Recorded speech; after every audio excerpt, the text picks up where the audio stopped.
You are listening to Dark Whispers by Jalan, true horror that lingers long after the story ends. Subscribe for daily dives into the eerie, the unexplained, and the stories that were never supposed to be told. He didn't like that I said no. You could see it in the way his jaw tightened, how he stopped making eye contact for a second like he was resetting whatever scam he thought he had going. Then, trying to play it off like this was still casual, he said, "You think you could help me move a pool table into my van?" And I remember how slick he said it, like this was the most normal request in the world, like we hadn't just been walking through a shady part of town while he sipped warm liquor out of a bottle at 10 a.m., talking about how all his friends dropped him when he got into drugs. Now he's got a whole pool table he needs help with, and where's it at? Down the alley, he says, and I look. And I know immediately, ain't nothing good happening down that alley. His van is parked way off in the cut, where no one could see. No houses, no stores, just busted pavement, overgrown weeds, and shadows thick enough to hide a whole crime scene. You know that kind of alley, the kind that feels like it's been waiting on you. I told him no, didn't hesitate, didn't sugarcoat it, just said no. And that's when it happened. He didn't argue, didn't beg, just changed. His body language shifted like he was done pretending. His hand dropped low, right into his jacket, slow and deliberate. And man, listen, there's a feeling your body gets before your mind catches up. My heart didn't just beat faster, it felt like it hit a wall. My breath caught. I knew what this was. He was reaching for something, and the way his eyes narrowed, I could feel it. He was ready to do something. That's when every bell in my head went off. Not just warning bells, sirens, the kind that say, you might not make it out of this if you don't move smart. And in that exact moment, when I was too frozen to run, too scared to talk, my phone buzzed. My stepmom was calling. Now let me be real with you. Me and her, we ain't close. Never have been. But that day, that one time, she might have saved my damn life. The second that phone rang, I didn't even think. I answered like I'd been expecting the call, held the phone to my ear like it was an excuse to get away. I didn't tell her what was going on, didn't explain. I just said, hey, yeah, I'm on my way, like I was late for something real important. Then I turned my back on him and started walking, fast, not running, not yet. I didn't want to trigger him, but every step I took, I expected to hear his footsteps right behind me.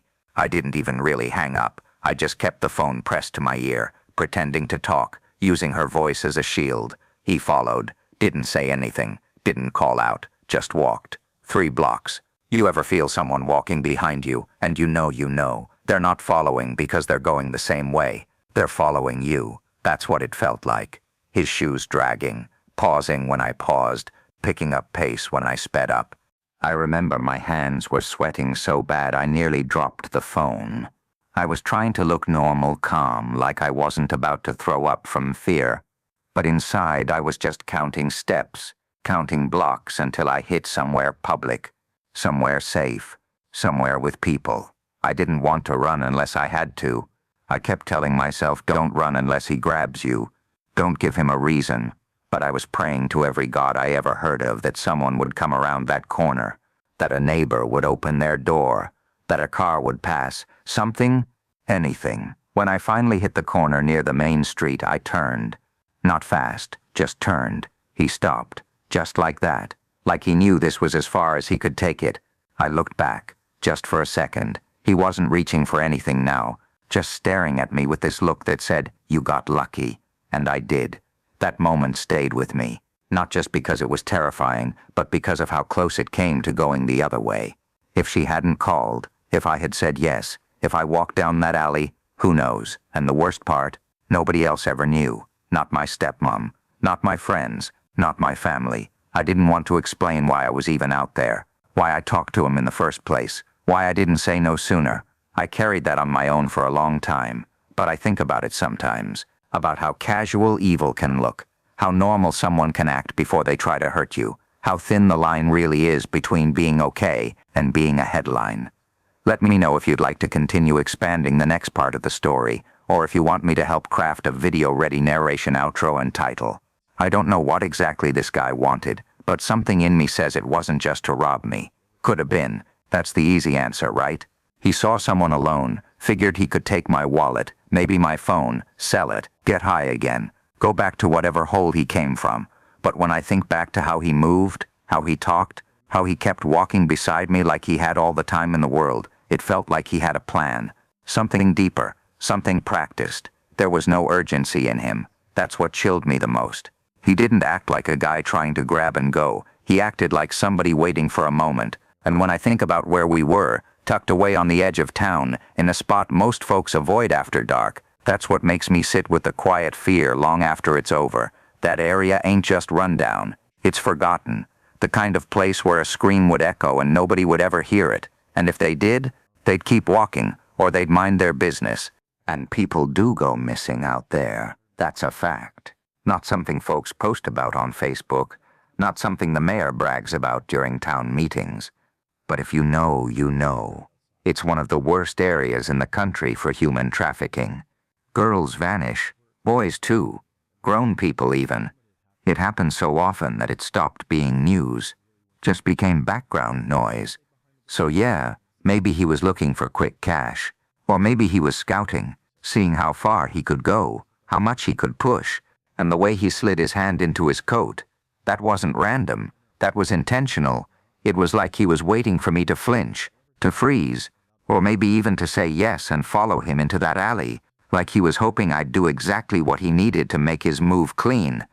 And that's the part that still keeps me up sometimes. Not the fear, not the guy, but the what-ifs. What if I hadn't said no? What if my stepmom hadn't called? What if I followed him into that alley thinking, what's the worst that could happen? I can see that van in my mind, still, parked deep down where the streetlights fade, hidden between two buildings that look like they hadn't been touched since the 80s, and all I can think about is that one scene from Silence of the Lambs. You know the one. Buffalo Bill standing outside that van with a fake cast on, asking for help. That's exactly what this felt like. That quiet manipulation, that fake vulnerability. Help me lift this. Help me carry that. You're such a good person. I just need a hand. And then the second you step in too close, it's done. The door slams. The world forgets you. And look, I'm not trying to be dramatic. I ain't here for movie scripts. But some things feel too familiar, too close to fiction to be a coincidence. I hope that man found help. I do. I hope whatever darkness he had in him has since faded. That he got clean. That he's in rehab. Or therapy. Or somewhere safe and far away from people. Because if that wasn't his first time trying something like that, then I pray he didn't get the chance to try it again. And if it was his first time, then I think I was his dry run. I think he was testing the waters with me, seeing what he could get away with, seeing if he could lure me, trap me, vanish me, and maybe it didn't work because I fought back, because I said no, because I didn't freeze, or maybe it didn't work because somebody up there was watching out for me that morning. Either way, I never saw him again, and I hope I never do.